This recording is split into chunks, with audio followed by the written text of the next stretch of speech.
നമസ്കാരം സാർ. നമസ്കാരം.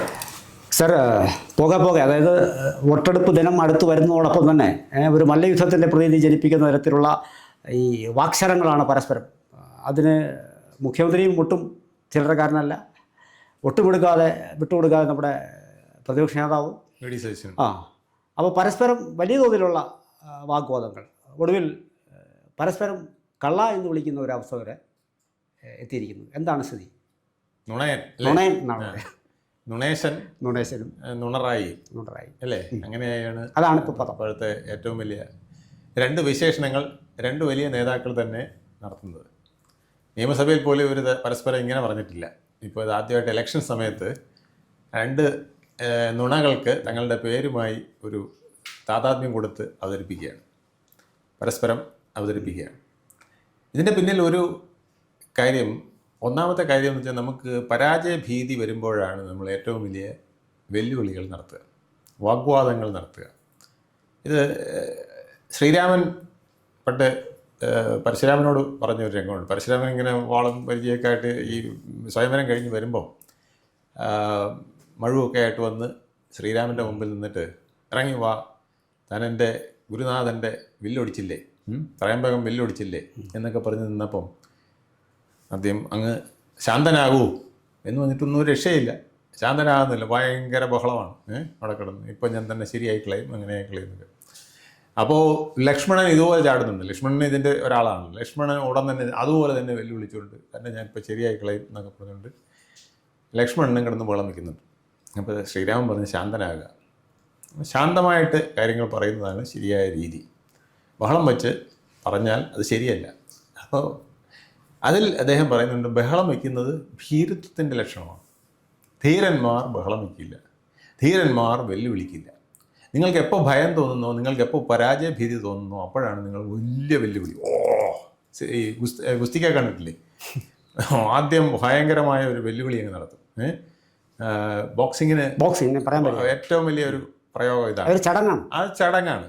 ഇടിച്ച് നിന്റെ മൂക്ക് ഞാൻ ബാക്കിലായിക്കളയും. അപ്പോൾ അവൻ പറയും, നിന്റെ മൂക്ക് മാത്രമല്ല, നിന്റെ മോന്ത മുഴുവൻ ബാക്കിൽ പോയിരിക്കും എന്നൊക്കെ പറഞ്ഞ് വെല്ലുവിളിച്ചിട്ട് ഒരു ഇത് നടത്തും. അത് പരാജയ ഭീതിയുടെ ഒരു ലക്ഷണമാണ്, അല്ലെങ്കിൽ ലാക്ക് ഓഫ് കോൺഫിഡൻസ്. അതെ, അതും ആവാം. പരാജയം മാത്രമല്ല, ചിലപ്പോൾ ലാക്ക് ഓഫ് കോൺഫിഡൻസ്. ഞാൻ ചെയ്തതെല്ലാം ശരിയായോ, ഞാൻ ചെയ്തതിൽ എന്തോ തെറ്റുണ്ടോ എന്ന് ചിന്തിക്കുന്നതും ആവാം. എന്തായാലും കേരളത്തിൽ അങ്ങനെ ഒരു സംഭവം ഇപ്പോൾ വന്നിരിക്കുകയാണ്. പരസ്പരം വെല്ലുവിളിച്ചുകൊണ്ട് മുന്നോട്ട് വരികയും പ്രധാനപ്പെട്ട വിഷയങ്ങളല്ലാത്ത വിഷയങ്ങൾ ഏറുകയും ചെയ്തുകൊണ്ടിരിക്കുകയാണ്. അതാണ് സാർ. ഇതിനകത്ത് കഴിഞ്ഞ തിരഞ്ഞെടുപ്പ് വരെ, 2021 തിരഞ്ഞെടുപ്പ് വരെ അതായത് ഒരു മൂന്നാം ശക്തിയായി ഉയർന്നു വരാത്ത ഒരു സാഹചര്യം ഉണ്ടായിരുന്നു. പലപ്പോഴും അവിടെ ഇവിടെ 2-3 മണ്ഡലങ്ങൾ മാത്രം.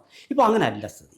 അപ്പോൾ ഇവർക്ക് നേരത്തെ ആണെങ്കിൽ LDFനും UDFനും കൃത്യമായിട്ട് ടാർഗറ്റ് ഫിക്സ് ചെയ്ത് ഇതാണ് പറഞ്ഞു നോക്കാം. അപ്പോൾ അവർക്ക് മനസ്സിലാക്കാൻ സാധിക്കുമായിരുന്നു, അവരുടെ ചിന്തകൾക്ക് വഴങ്ങുമായിരുന്നു. പക്ഷേ ഇക്കുറി പതിവിന് വിപരീതമായിട്ട് ഒരു തേർഡ് ഫോഴ്സ് വല്ലാതെ കടന്നു കയറിയിരിക്കുന്ന സാഹചര്യത്തിൽ ഇവരുടെ ചിന്തകൾ ഇത് ആർക്ക് എങ്ങനെ എവിടെ എന്നുള്ള ചിന്ത, അപ്പോൾ അതിൻ്റെ ഉദ്ദേശവും കൂടി ഒരു പേടിയും കൂടി സാർ പറഞ്ഞതുപോലെ അതുകൂടി ഒരു മുഖ്യ കാരണമായി മാറുന്നില്ല ഇവിടെ. ഏറ്റവും പ്രധാനപ്പെട്ട കാരണം അത് തന്നെയാണ്. അതായത് ഇപ്പോൾ മുഖ്യമന്ത്രിയെ സംബന്ധിച്ചിടത്തോളം അദ്ദേഹത്തിന് പിന്നോക്ക വിഭാഗങ്ങളുടെ വോട്ട് നഷ്ടപ്പെട്ടു എന്നുള്ളത് പൂർണ്ണമായി മനസ്സിലായി. അപ്പോൾ ആ പിന്നോക്ക വിഭാഗങ്ങളുടെ വോട്ടില്ലാതെ ഹിന്ദുക്കളുടെ വോട്ട് കൊണ്ട് മാത്രം വിജയിക്കാൻ കഴിയില്ല. കാരണം ഹിന്ദുക്കൾ ഇവിടെ കഷ്ടിച്ച് 50%. ഈ 50%-ൽ ഒരു 20% BJP കൊണ്ടുപോകും. ഒരു 10-15%, മിനിമം ഒരു 10%-എങ്കിലും കോൺഗ്രസും കൊണ്ടുപോകും. എത്ര മോശം കെട്ട കാലമാണേലും അവർ കൊണ്ടുപോകും. അപ്പോൾ പിന്നെ എത്രയാണുള്ളത്? ഒരു 20% BJP പിടിക്കുന്ന പോലെ 20% ഹിന്ദു വോട്ടായിരിക്കും CPM-നും പിടിക്കാൻ കിട്ടുക. അപ്പോൾ പിന്നെ കളി എവിടെ വേണം? ഈ 20% കൊണ്ട് ജയിക്കാൻ പറ്റില്ല. CPM-ന് ഹോൾഡുള്ള ചില സ്ഥലങ്ങളുണ്ട്, ഒരു 40ഓളം മണ്ഡലങ്ങൾ. അവിടെ ചിലപ്പം വലിയ കുഴപ്പമില്ലാതെ അവർക്ക് എങ്ങനെയെങ്കിലുമൊക്കെ ഇത് മുന്നോട്ട് കൊണ്ടുപോകാൻ കഴിയും. പക്ഷേ ബാക്കി സ്ഥലങ്ങളിൽ വലിയ ബുദ്ധിമുട്ടാണ്. ഈ 40-ൽ തന്നെ ചിലയിടത്ത് വലിയ ത്രികോണ മത്സരം നടക്കുകയാണ്. 40 CPM കോട്ടകൾ എന്ന് പറയുന്നിടത്ത് പോലും കട്ട ത്രികോണ മത്സരം നടക്കുന്നു. അതിൽ ചിലയിടത്ത് പാർട്ടിയിലെ ഭഗീരഥന്മാർ തന്നെ സ്ഥാനാർത്ഥികളായിട്ട് വരുന്നു.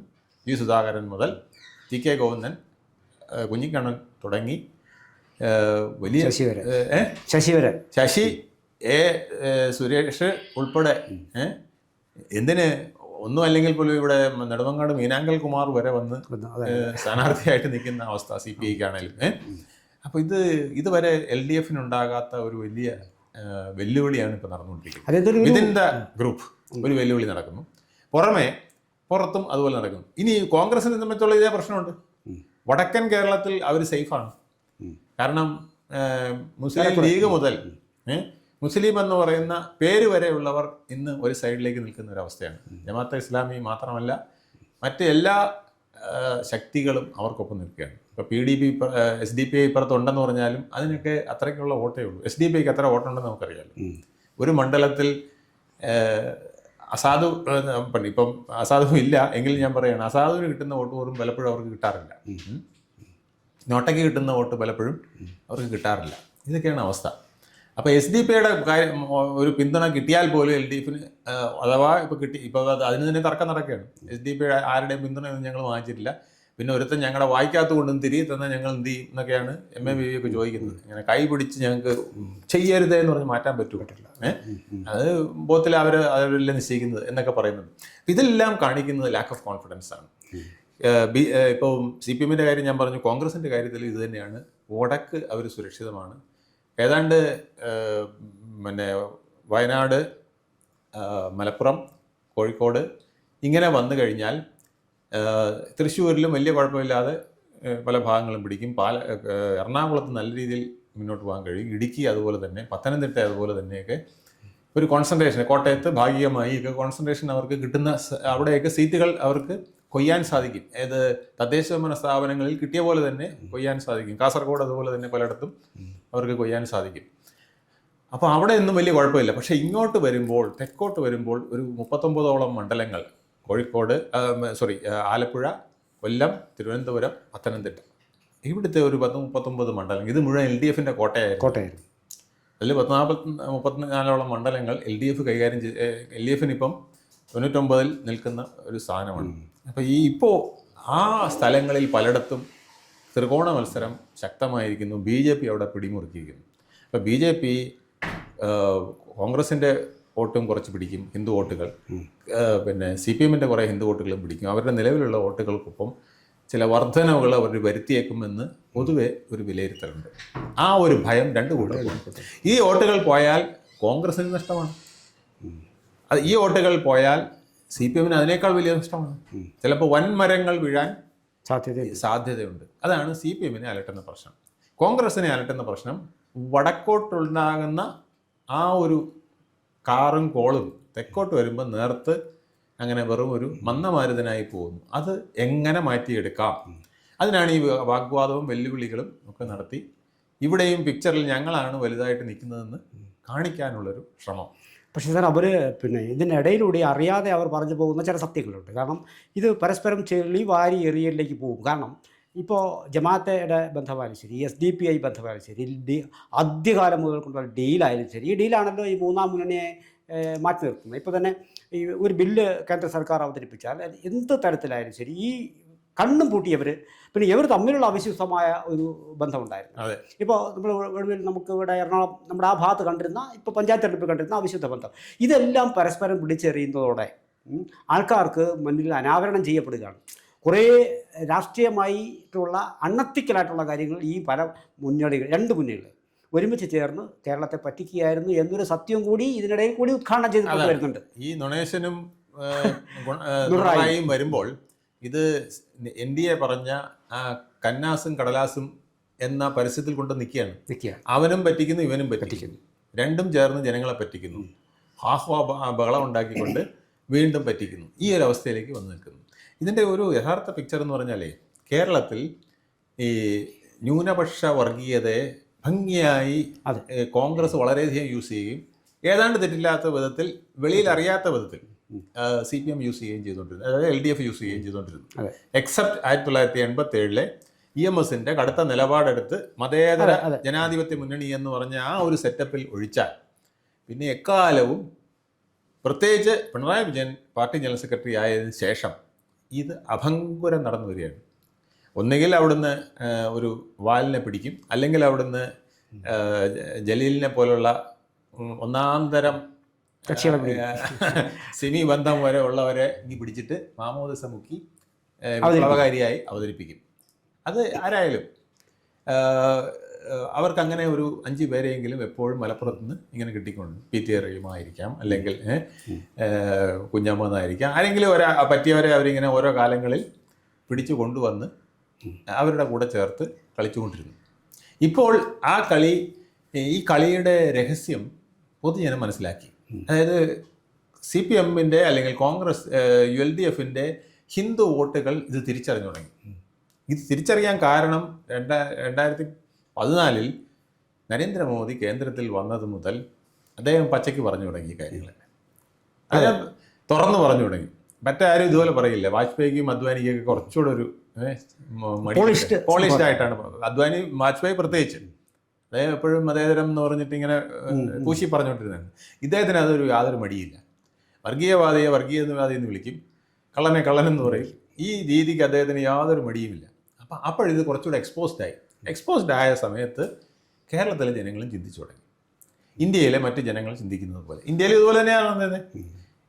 1950 മുതൽ, അല്ലെങ്കിൽ ഇന്ത്യൻ സ്വാതന്ത്ര്യ സമരത്തിൻ്റെ കാലം മുതൽ വേണമെങ്കിൽ പറയാം, മുസ്ലിം പ്രീണനം, കുറച്ച് ക്രിസ്ത്യൻ പ്രീണനവും കോൺഗ്രസിൻ്റെ നയമായിരുന്നു.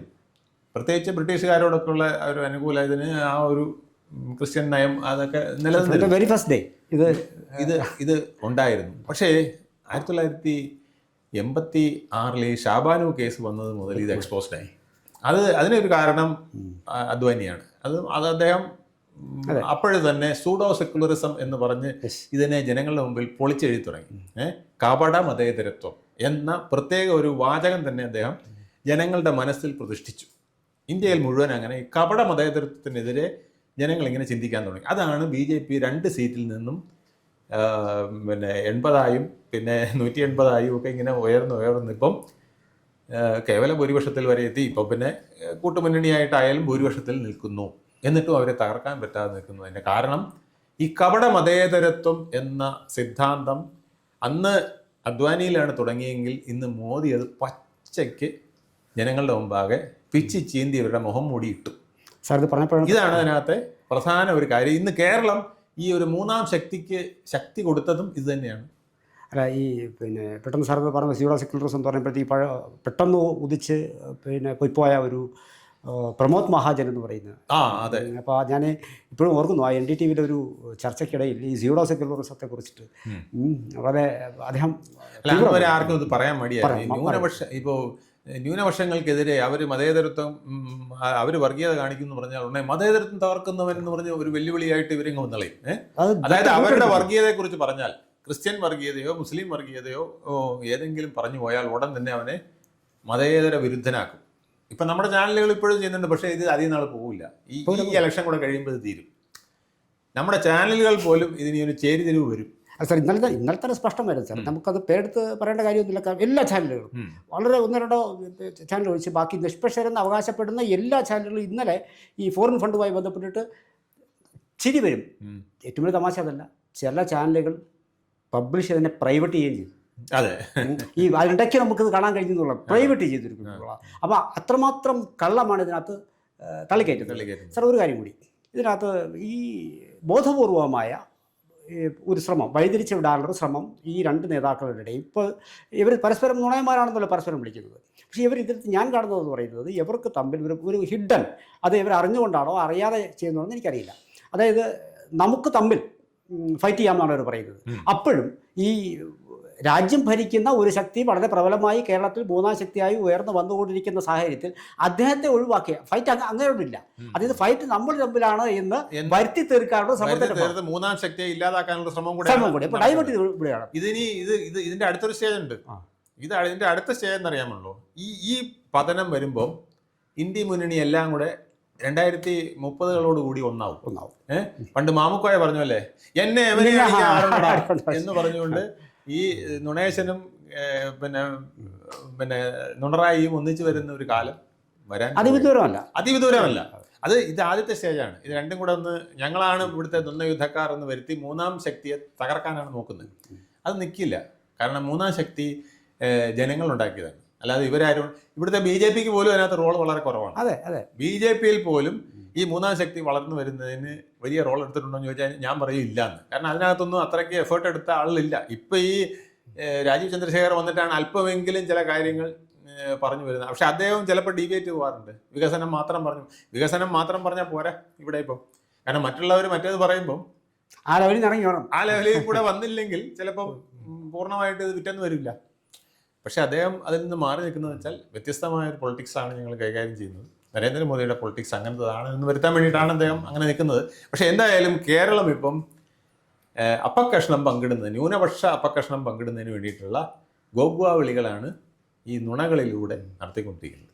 അതിനവർ പരസ്പരം ഹാരാർപ്പണം നടത്തുന്നതാണ് നുണേശ്വരും നുണറായിയും.